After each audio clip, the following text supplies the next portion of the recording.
Hi, it's Dr. Darren Schmidt at the Nutritional Healing Center of Ann Arbor. And I did a video not too long ago talking about research and epidemiological research, which is the study of epidemics. And I'm going to go deeper into it with this video. And then I'm going to stop talking about it. And I'm going to show you my last slide.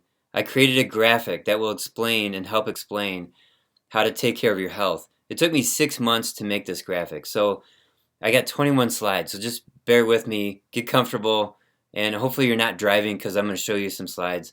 If you're driving, just hold on to this video and watch it when you get home.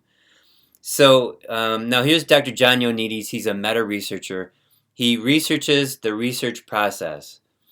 And this is what he says about nutritional epidemiology. He says, nutritional epidemiology is a scandal. It should just go to the waste bin. So, but here we have 7 levels of evidence. Level 7 is expert opinion. Here's 6 and 5. 6 is a single descriptive or qualitative study. That's an epidemiological study. And another term for that is empirical study. Another term is observational. And then here we have level 5, a systematic review of the epidemiological studies. And 90% of this is garbage.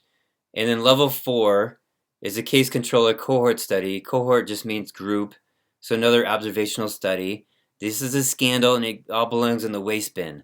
According to the greatest meta-researcher, he is the king, Dr. Ioannidis. Okay, and then we have a control trial at level 3 with no randomization. What is randomization? It means they get 2 groups of people and they're not randomized. So this group might be all men over 6 feet tall with red hair. And then these are women who love dogs and run triathlons. Okay, those 2 groups are not randomized. Okay, level 2, 1 or more randomized controlled trials. And then level 1, systematic review and meta-analysis of level 2 trials. And then you can get clinical guidelines based on these systematic reviews or meta-analyses. Level 1 and 2 is where it's at. Now, levels 6, 5, and 4, that's where you can get a hypothesis, meaning hypothesis actually means under foundation. So hypo means under, thesis is a foundation. So you get the foundation from level 1 and 2, especially level 1. Okay, you don't get a foundation from level 5 or 6 or 4. Okay, so next slide. Simple guide to reading the studies. When you get the observational or epidemiological studies, there's going to be RR, relative risk, OR is odds ratio, or HR is hazard ratio, and you want that number to be greater than 2.0. If it is, then it's something you might want to pay attention to, but it should be then moved on from a level 5 or level 6 up to a level 2. Okay, if it's greater than 2.0. Now, if it's 1.0, it's equivocal. There's neither good nor harm from what you're studying. And then less than 1.0 is protective. Okay, so once a study shows a result greater than 2.0, it goes to a randomized control trial. And then the purpose of science is pattern recognition. So therefore, that randomized control trial should be repeated several times to see if it replicates. Only then is it worthwhile to take action on. Then you do a meta-analysis of these well-done randomized control trials. So let's talk about the good studies and weaker studies in more detail here. Here we have a column on the left. It's 1 minus beta. That means power. How powerful is a study? So the first 3 are 0.8 and 0.95. Those are powerful studies. And then the rest of them are mostly 0.2. These are weak studies. Here's one exception. Okay, now here's R. And what this measures is how much truth is in the study. So there's a 1 in 1 chance that this type of study has truth in it. Down here, there's a 1 in 1,000 chance that this type of study has truth in it. Okay, now here's PPV. This stands for positive predictive value. So what's the, how well can you predict something that's positive, that's worthwhile? So these first 2 studies are 0.85. That's really good. And then the rest of them are below that by more than half. And that's really bad. Okay, so these top 2 studies, types of studies, Here we have the adequately powered randomized control trial with little bias. So it's a very powerful study with a 1-in-1 chance of having truth, and the positive predictive value is 0.85, which is really good. You can predict that something is worthwhile. Okay, the next one, confirmatory meta-analysis of the good quality randomized control trials from up here. So this is a 2-to-1 R, meaning there's a 2-in-1 chance of having truth, which is great. It's even better. And the power of this is 0.95, which is fantastic. Okay, now here we have, let's just go down to the bottom. A discovery-oriented exploratory research with massive testing. So you can take a group of people and you can test their blood and have a theory that meat is bad and whatever. The power is very weak, it's 0.2, and the chance of having truth is 1 in 1,000, and the positive predictive value is 0.001, super weak. Okay, let's bring this up a little bit to be a stronger epidemiological study. Underpowered exploratory epidemiological study, there's a 1 in 10 chance of having truth, and the PPV is only 0.12. Here's an adequately powered exploratory epidemiological study. Again, there's only a 1 in 10 chance of having truth, and the PPV is only 0.2. You got to have a positive predictive value greater than 50%. Okay, only these two will do that. So now here's a randomized control trial, but it's underpowered and is poorly performed. Here's another one that's underpowered but well-performed randomized control trial. Even these are inadequate at 0.23 and 0.17, and there's a 1 in 5 chance of having truth. Okay, I'm just showing you that there's only a few studies in the research that are worth looking at. This is why Ioannidis says 90% of studies are garbage. Okay, next slide. So here's what is said from this study. Of course, investigators working in any field are likely to resist accepting that the whole field in which they have spent their careers is a null field. They're talking about you, the epidemiologists, who are putting out garbage and doing dietary surveys. The whole field might be null. And actually worse than that, like actually detrimental, making people eat a low-fat diet, causing diabetes and heart disease and high insulin. However, other lines of evidence or advances in technology and experimentation may lead eventually to the dismantling of a whole scientific field.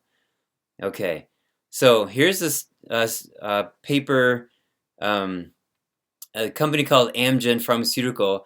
They took 53 landmark studies and they studied them. And a landmark paper is a highly influential paper that has substantially changed the practice of medicine. Only 6 of 53 landmark studies were replicated. Okay, so there's just so much false information in healthcare. The failure to win the war on cancer has been blamed on many factors, but recently a new culprit has emerged. Too many basic scientific discoveries are wrong. This is from a report in Nature 2012 by Begley. Okay, so I'm going to teach you how to identify bad science or the misreading of science. This happens all the time on YouTube, and especially with the vegans. I don't know why. But anybody who says fat is bad, promoting a low fat, I mean the USDA, of course, the USDA comes down onto the schools and the military and even the food manufacturers and tells them what to feed their people. Okay, a study says 31% increased risk of cancer from meat. Okay, this study can be thrown out. Know that this study showed a 1.31 relative risk. It's not greater than 2.0. It's only 1.31. The relative risk must be 100% in order to then go on to a randomized control trial. Okay, if someone says one more serving of whatever vegetable, X vegetable per day, decreases the risk of disease by 50%, this is implausible. Okay, know that this study was too small. The larger the study, the less effect that fruits and vegetables and other foods have on our body. So larger studies show lesser and lesser effects as the studies get bigger and bigger. Okay, any study that shows a, quote, link or association or correlation is an observational study. Dismiss these results and look or wait for an experiment to find the truth. So an observation is an observation. An experiment is where you do something to that group of people. You don't just observe, you actually experiment, you do something. Okay, every time you hear something that says doubles your risk, raises your risk, lowers your risk, these are all terms from observational studies. You got to be careful with this. Most of the time they're wrong. Okay, here's another quote. One more serving of tea will halve the burden of cancer.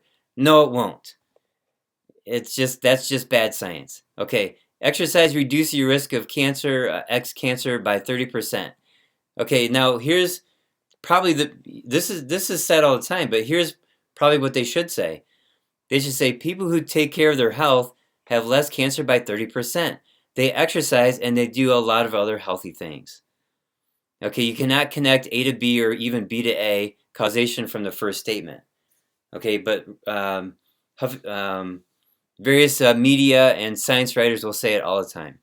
And even if they control for various factors in an observational study, you still can't get causation from observational studies. Even if you control for anything and everything you can think of, it's still an observational study. Okay, one more comment on observational studies. Food diary studies are being rejected by the peer-reviewed journals. Okay, and here's why. Because there was a report that said that they took food diaries and sent them out to a bunch of people, and the questions were, how much do you eat of these foods and how many times a day? And they got the reports back and they did the math, and the 30% of the reports, the calories were so high that it was impossible to eat that much food. 30%. So these food diaries or food recording studies, it's just they're being rejected. It doesn't work. Okay, here's a bunch of foods and how they relate to cancer. And I'm just showing you, here's 1.0, there's no effect. And there's 2, which now you're starting to show a negative effect. Of all these studies, none of them are above 2. Here's the closest one, this is 1.93. So a YouTuber science person might say, well, this food has a 93% increase in cancer risk. No. This is just an observational study. If you want to do something with this study, you send it off to randomized control trial. Okay, now here's this collection of foods and the relative risk of cancer. Again, here's 1.0, here's 2, and here's 0.5. Here's a whole bunch of studies that show all kinds of results. Dr. Ioannidis put this information together, and he says it's implausible to have all these foods have an effect on cancer like this. Like here's onion. And if you had cancer, theoretically, you just eat onions and it should cure your cancer. Doesn't work that way. Okay, this is just implausible. So a lot of these studies are too small, they're not well done. But I'm going to show you the next slide. And from this, Ioannidis says that if you take the relative risk of all fruits and vegetable studies, their RR is 0.998. It's really close to 1. He's saying that fruits and vegetables basically have no effect on cancer. And that's when you look at everything all put together, all the studies you can possibly compile on foods, the RR is 0.998. It's basically 1. No effect on cancer. Okay, and here's the American Journal of Clinical Nutrition. And the title of the study is Everything We Eat Associated with Cancer? A Systematic Cookbook Review. They had the Boston Cookbook, and they picked 50 foods, and they looked for studies on these, and they found 40 studies. And here's like a summary of it. Okay, now, why would there be such a wide variety of studies that show yes or no risk related to cancer in these foods? Is because scientists want to be important. And this shows that this is a true statement. So here's a count. It says here's about 27 studies. Here's about 28 studies over here. Single studies that show that these studies have a negative effect on health. And these studies show a positive effect on health. Why is there a big void in the middle? It's because scientists want their papers to be important. Like, hey, I found this discovery that this food is bad or this food is good. It should be like a pyramid. It should be like there should be a point at the top that is like a mountain, not two separate mountains. But scientists need to they need to discover things, so they manipulate the data, and now they have a future in that field of study. Now they have an income, and they can show the NIH, they can show their university, they can show their professor that, hey, I'm important. I found this thing to be bad, or I found this thing to be good. Whereas these people are like, oh, I'm sorry, it showed nothing. So I guess I need to find something, and they go looking for something. Okay, now when you do a meta-analysis on these single studies, right here, meta-analysis, it kind of evens out a little bit more. There's still like this peak here and this peak here, but it's more even. Okay, this is all from Ioannidis.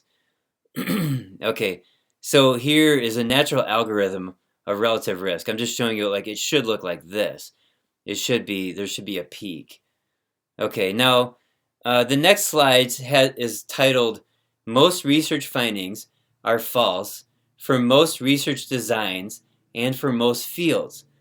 So again, this is data compiled by Dr. Ioannidis, and he studies sciences, including space science, right here. And here's computer science, and here's immunology, and here we have economics and business science. He studies science. So now, what this shows is that here's space science at the top, and it shows that about like 73% of space science has a positive result. Okay, now the title, positive results increase down the hierarchy of the sciences. Okay, so now the next science that has positive results in a greater amount is geosciences, the study of the earth. And then we have the environment and the ecology. So as you go down this list, there's more and more positive results, which shows less and less scientific validity. Because in science, if you have a theory, you want to try to prove it wrong. You don't want to try to prove it right. You're always trying to prove it wrong. So it should be 50% of these studies instead of 72 or 80 or 90. What is the worst culprit? It's psychiatry and psychology. They're the worst. Everything is positive. They discover everything all the time. They're proving everything right all the time. It doesn't work that way, but here they are doing it. Looks like 91% of the studies show a positive result. And then here we have material science is the second worst, but then we got pharmacology and toxicology, and clinical medicine is number 4. So, but thank God that space science has the best results. They're the most scientific, because they send people up in outer space, and those people come back alive. Most of the time, they come back alive. Whereas here, you send people into a hospital bed, and they should be coming out alive most of the time too. But we know that clinical medicine is the number 1 cause of death in the United States. They exceed heart disease. They exceed cancer. So clinical medicine is right here. Psychiatry, psychology, and their drugs. Pharmacology, the drugs, all down here. And it's the worst. These are the worst sciences. There's a video called Science for Smart People on YouTube. You can check that out. And I learned a lot from that. And I've studied for days and days to get this video together. But Ioannidis is the man. He says 90% of the published medical information that doctors rely on is flawed, remarkably unscientific, based largely on observations. And he's trying to clean up the whole field of research. 80% of the conclusions drawn from non-randomized observational studies turn out to be wrong. 80% of the conclusions. 20 to 25% of the clinical studies are wrong. Okay, here's Adele Height. She's a nutritionist. I've been following her for years. She says part of the problem is that nutritional epidemiologists of chronic disease suffer exactly 0 repercussions when these findings are reversed. So an epidemiologist says, hey, I found this thing, and then later it's false. They have no repercussions for that. They don't get punished. They don't go to jail because some people died from their bad findings. Okay, Or maybe their findings are made into policy with zero or negative effect on health. Okay, they get points for publishing, they get no demerits for uselessness. So now in epidemiology, they're trying to put you into a group and then they tell you what to do as a group. But your physiology is different than, your parents and your siblings and the people you go to school with or work with. Your physiology is super unique. So here's the last slide. And I created this graphic. It took 6 months.